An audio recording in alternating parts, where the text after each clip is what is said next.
Satreskrim Polresta Mataram menetapkan pimpinan salah satu pondok pesantren di Kecamatan Gunung Sari, Lombok Barat berinisial AF 60 tahun sebagai tersangka pencabulan. Terdapat 2 laporan polisi dalam kasus AF, yakni laporan pencabulan dan laporan persetubuhan dengan korbannya berjumlah 10 orang. Dugaan kasus pencabulan dan persetubuhan tersebut terjadi pada tahun 2016 hingga 2023 lalu. Namun para korban baru berani mengungkapnya, bahkan sebagian besar korban sudah berstatus alumni. Kita juga sudah melakukan penetapan tersangka dan melakukan penahanan ke yang bersangkutan. Untuk yang sudah kita periksa sehingga dikeluarkan penetapan tersangka yaitu ada 5 pencabulan dan ada 5 persetubuhan. Dan 1 orang itu di antara 10 orang ini disetubuhi juga dan dicabuli juga. Polisi pun masih mengembangkan kasus ini karena diperkirakan masih ada korban lainnya yang belum melapor.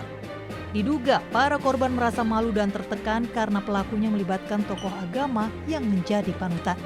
Dari Mataram, Nusa Tenggara Barat, Harika Sidi, Ainus melaporkan.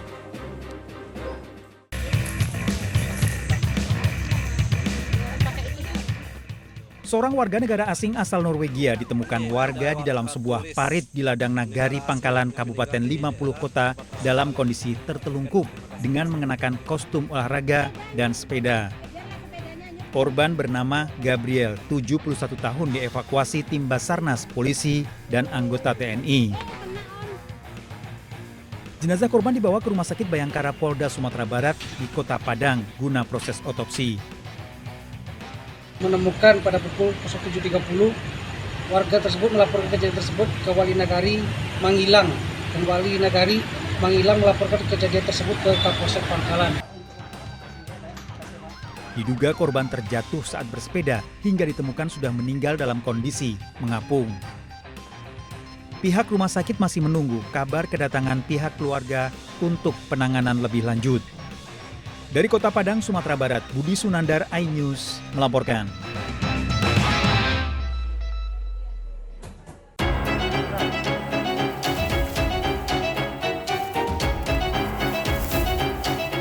Warga Kota Solok, Sumatera Barat digegerkan dengan penemuan kerangka manusia di area persawahan di belakang gedung DPRD Kota Solok.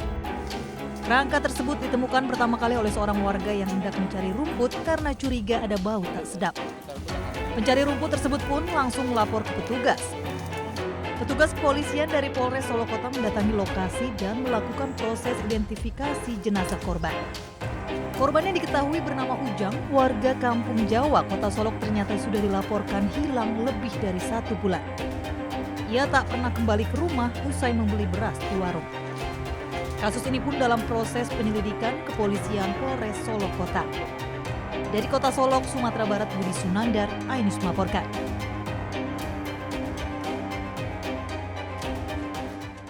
Polres paket untuk rumah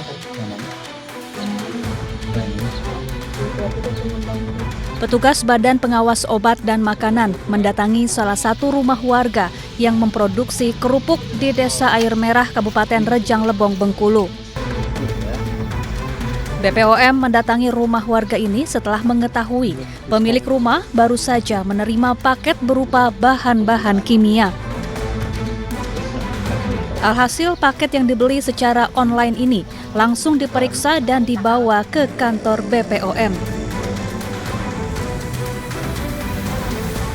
Usai didalami, ternyata kerupuk mengandung boraks yang berbahaya bagi tubuh. Nah, tapi di dalam produk ini yang terdapat kandungan borak yang dicampurkan ke bahan-bahan pangan. Nah, ini yang tidak boleh di produk makanan. Di bungkusnya juga ada label BP POM seperti apa? Jadi BP POM ini awalnya ini sudah tidak ada. Jadi izin edar ini tidak ada dari BPOM. Dia buat sendiri ya? Ini dia buat sendiri. Palsu ya? BPOM mengimbau pada masyarakat agar lebih berhati-hati dan waspada dalam memilih makanan yang hendak dikonsumsi. Dari Rejang Lebong, Bengkulu, Widodo Waluyo, iNews melaporkan.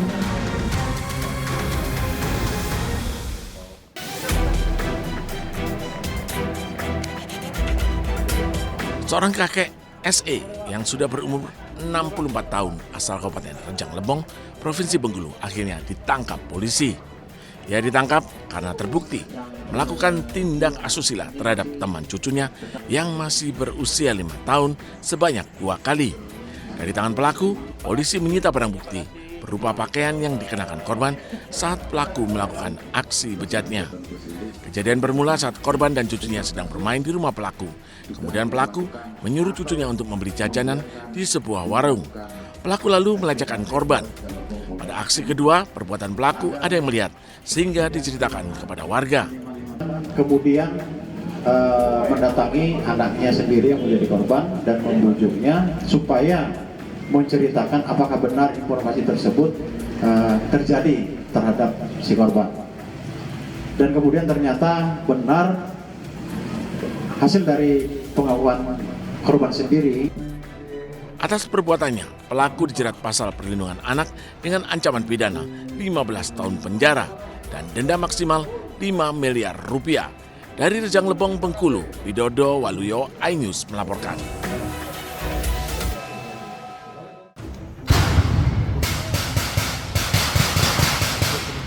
Rombongan Komnas HAM Papua ditembaki kelompok kriminal bersenjata saat turun ke Sungai Rawara, Distrik Moko, Teluk Bintuni, Papua Barat. Rombongan ditembak dari arah seberang sungai saat pencarian Ibtu Tommy Marbun yang hilang sejak Desember 2024. Pasukan Brimob yang melakukan pengamanan berhasil memukul mundur kelompok kriminal bersenjata ke dalam hutan hingga rombongan akhirnya berhasil dievakuasi. Kurang lebih pas jam 7:10 kami ditembak oleh kelompok sipil bersenjata. Kami berlima, syukur bisa selamat melakukan perlindungan diri, 4 kali ditembak dan syukur mendapat perlindungan dari anggota Brimob melakukan tembakan balasan dan kami bisa selamat. Aparat terus menggelar operasi pencarian Ibtu Tommy Marbun yang hilang sejak Desember 2024. 510 personil gabungan diterjunkan dalam operasi AB Moskona tahap 3. Mantan Kasat Reskrim Polres Teluk Bintuni, Ibtu Tommy Samuel Marbun hilang sejak Desember 2024 usai kontak tembak dengan KKP Papua. Dari Teluk Bintuni, Papua Barat, Chandri Suripati, iNews melaporkan.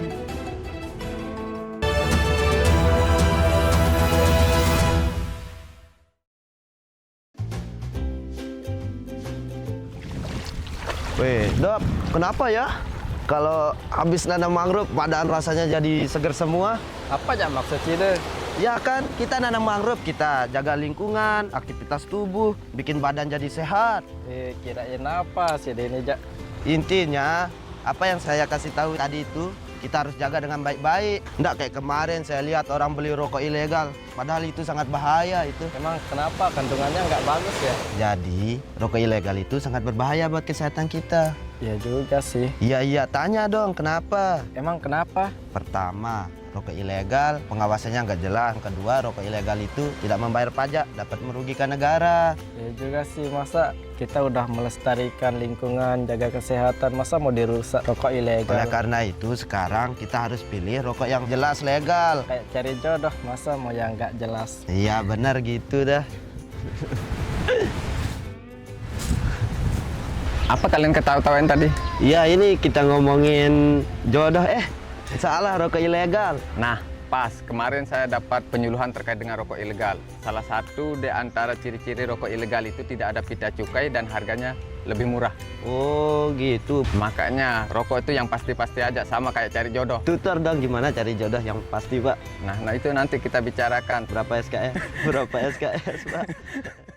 Update informasi terlengkap menuju prime time berkualitas bersama iNews. Selamat sore pemirsa, Sukatani, Ramadan, takjil, sahurnya, hari tua, puasa. iNews sore setiap hari. Di iNewsroom, hanyut, hipotermia, kartu, pembunuhan, Sritex. iNewsroom setiap hari.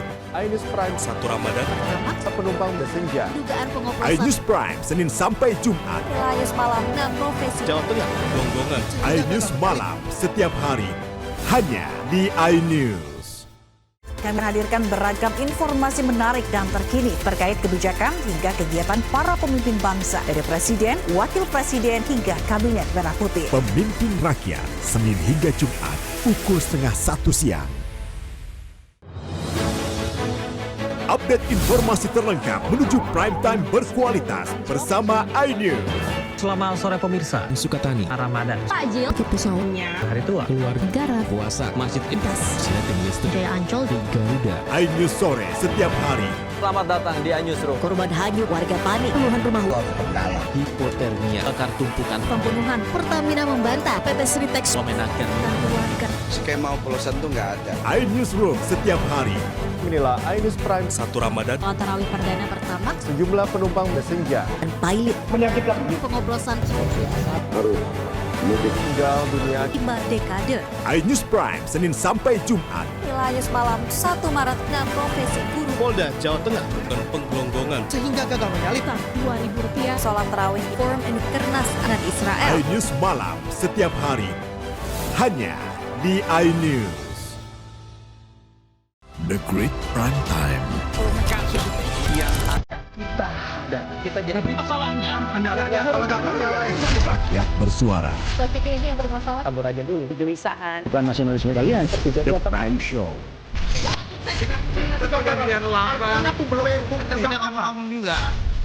Interupsi Prioritas. Respon mereka Semuanya. 30 menit bersama Kabinet Merah Putih.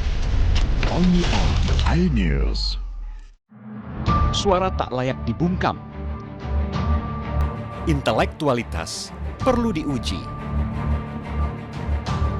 Integritas butuh konsistensi demi demokrasi yang hakiki.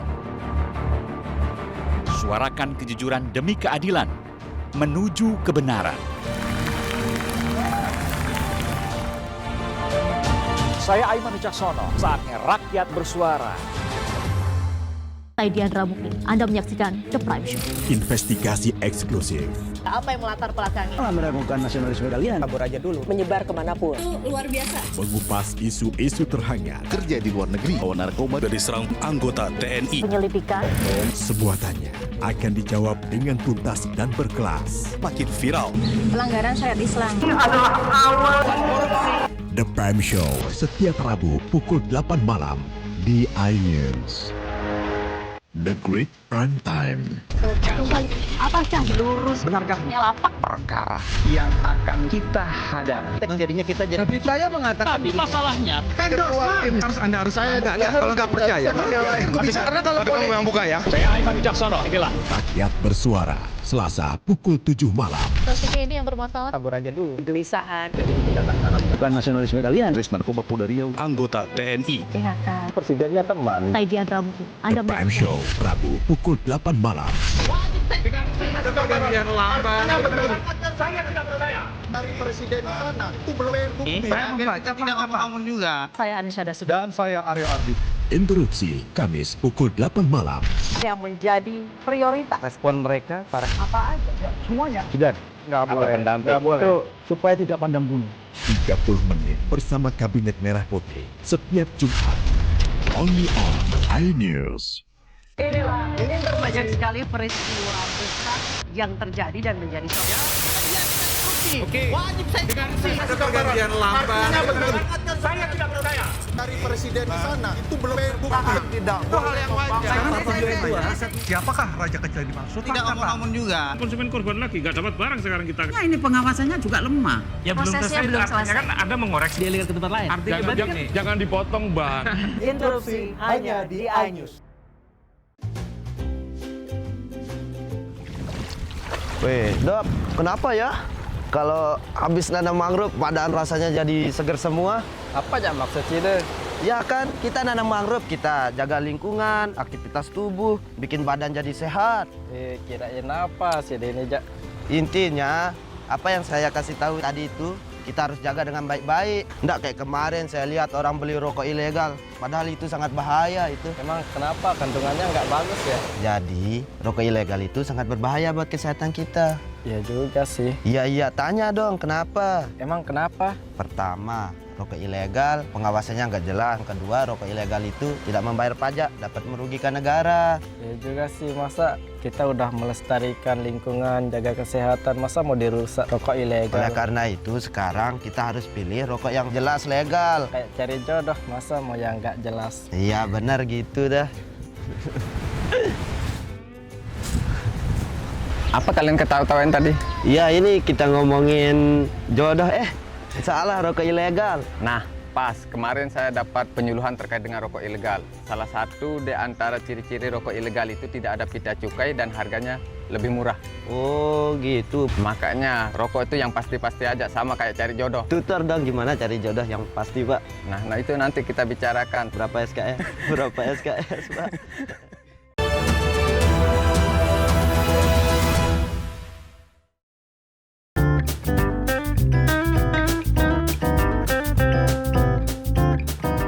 Beragam sajian olahan ikan dan udang begitu menggugah selera para pengunjung di salah satu resto di tepi jembatan Kreo Sendang Agung, Minggir Sleman, Yogyakarta ini.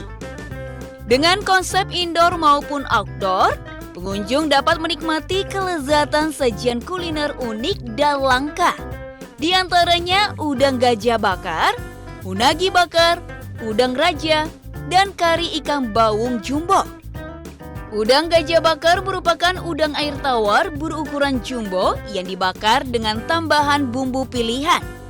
Sedangkan udagi bakar merupakan ikan sidat air tawar yang lembut dan lezat. Sementara ikan baung kari diolah dengan bumbu kari spesial yang begitu nikmat disantap saat hangat. Untuk porsi di sini jumbo semua, tapi untuk rasa pastinya sangat medok karena rempahnya sangat banyak sekali di sini. Pemandangan alam bentangan Sungai Progo dan Jembatan Kreo yang menghubungkan Kabupaten Kulon Progo dan Sleman, serta keindahan panorama perbukitan Menoreh selalu setia menemani pengunjung bersantap. Dari Sleman, Yogyakarta, Gali Wisma, iNews melaporkan.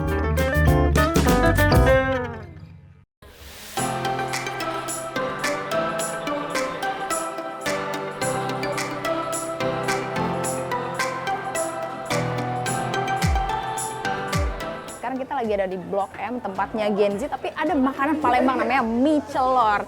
Nih dia, tuh. Langsung aja ya sobat makan, serbu makan, borong, let's go! Mie celor selalu diburu pecinta kuliner Palembang karena mampu mengobati rindu makanan khas Palembang dengan rasa yang bikin ketagihan. Mie celor merupakan hidangan yang diseduh dengan kuah panas, perpaduan santan dan kaldu udang. Semakin nikmat disajikan dengan telur rebus, toge, dan kucai. Overall dari rasanya, dari mie-nya itu kenyal, dipadukan dengan kuah yang creamy. Creamy-nya itu ada manisnya, ada gurihnya, ada asinnya. Jadi dia menyatu di kuah yang creamy ini. Apalagi toppingnya tadi ada udang. Udangnya manis, fresh. Terus ada telur, jadi rasanya benar-benar balance banget. Rasanya kayak mau duar. Tak hanya mie celor, kedai yang berada di kawasan Melawai, Blok M, Jakarta Selatan ini menyediakan juga berbagai makanan khas kota Venesia dari timur, seperti tekwan yang lembut dan gurih, serta kue maksuba yang empuk dan manis. Dijamin beragam sajian ini membuat perut kenyang, hati bahagia. Dari makanan yang ada di sini itu semuanya khas Palembang dan itu enak banget. Yang pengen nih jelajah makanan Nusantara, nggak usah jauh-jauh ke daerah asalnya, karena di sini Melawai udah ada makanan Palembang dari mie celor, tekwan dan lain-lain. Dari Jakarta, Jen Cahyani bersama juru kamera Oki Mahendra dan Raga Firdaus melaporkan. Let's go makan lagi.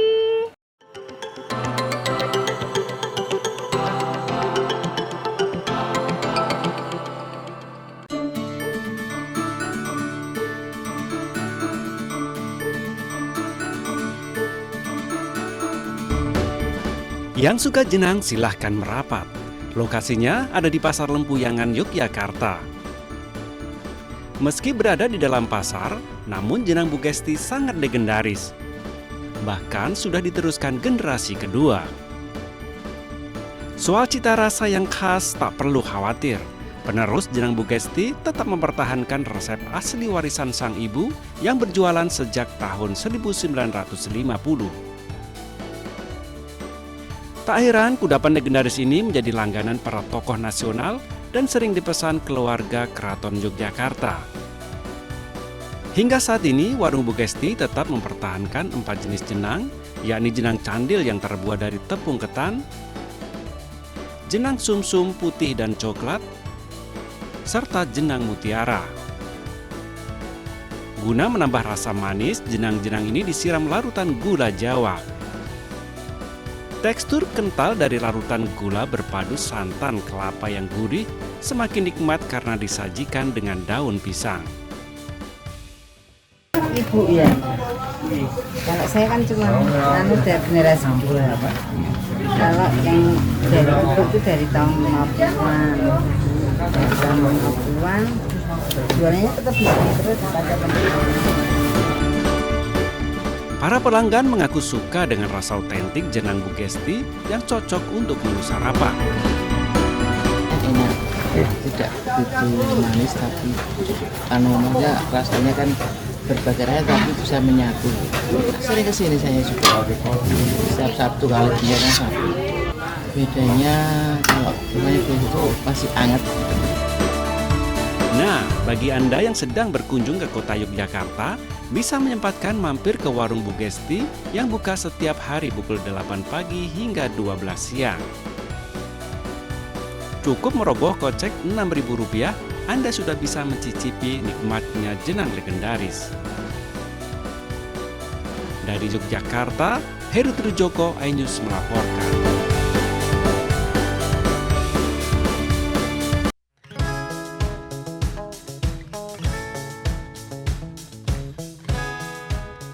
Bebek Mandarin saat ini kian melejit dan menjadi koleksi para pecinta hewan hias. Selain bentuknya yang mungil dan lucu, kecantikan corak bulunya begitu mempesona. Unggas air dari daratan Cina ini sebenarnya mulai langka karena sulitnya sistem reproduksi. M. Ardiansyah, warga Pakjo Ujung, kota Palembang, yang membudidayakan bebek Mandarin ini mengaku, bebek ini bertelur hanya sekali dalam setahun saat musim dingin tiba di bulan Juni hingga Desember. Jumlah telurnya pun terbatas tidak lebih dari 12 butir, dengan masa pengereman mencapai 30 hari. Itu pun tidak semua telur bisa menetas. Budidaya bebek Mandarin sebenarnya tidak rumit. Bebek cukup ditempatkan di kandang yang menyatu dengan kolam dan disiapkan pakan dari biji-bijian dan sumber protein lainnya. Perawatan khususnya nggak ada yang terlalu ya, seperti pelihara ayam pada umumnya aja seperti itu. Pakan jagung, beras merah, sama pur. Kita kasih pelet. Sama ada jangkrik, kalau ada ulat Jerman juga seperti itu. Bebek Mandarin memiliki nilai jual yang fantastis. Sepasang anakan bebek Mandarin dijual di kisaran Rp6 juta. Sedangkan untuk indukan, harganya bisa mencapai Rp15 juta per pasang. Dari Palembang, Sumatera Selatan, Erwin Setiawan, iNews melaporkan.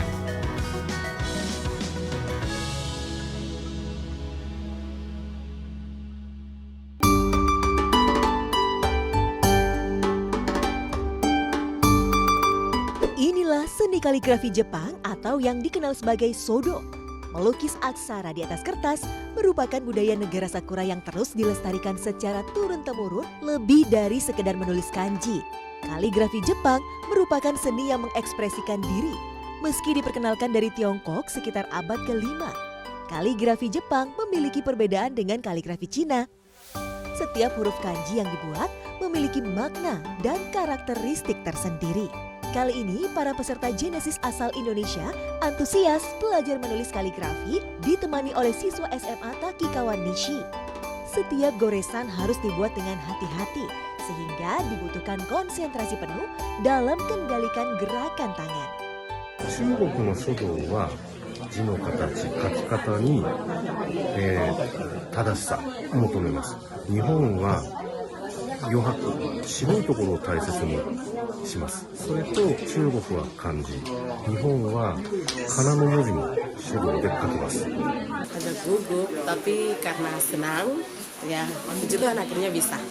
Saya rasa sulit, tetapi setelah mencoba, ya sangat ya mau lagi mau. Agar tradisi kaligrafi tetap terjaga, di SMA Taki Kawanishi, kaligrafi dimasukkan ke dalam kurikulum sekolah 1 jam setiap minggu. Nah, pemirsa, ini dia salah satu hanji dari khas Jepang. Nah, artinya adalah wah, maknanya itu adalah damai dan harmonis. Tentunya ini tidak hanya sekedar sebagai tulisan, tetapi juga gaya seni yang dilanturkan di dalam sebuah tulisan seperti ini. Wah, menarik ya. Dengan belajar kaligrafi Jepang, diharapkan bisa mempererat persahabatan Jepang dan Indonesia melalui seni budaya. Dari Takikawa Prefektur Hokkaido, Jepang, Steviani Sirait melaporkan.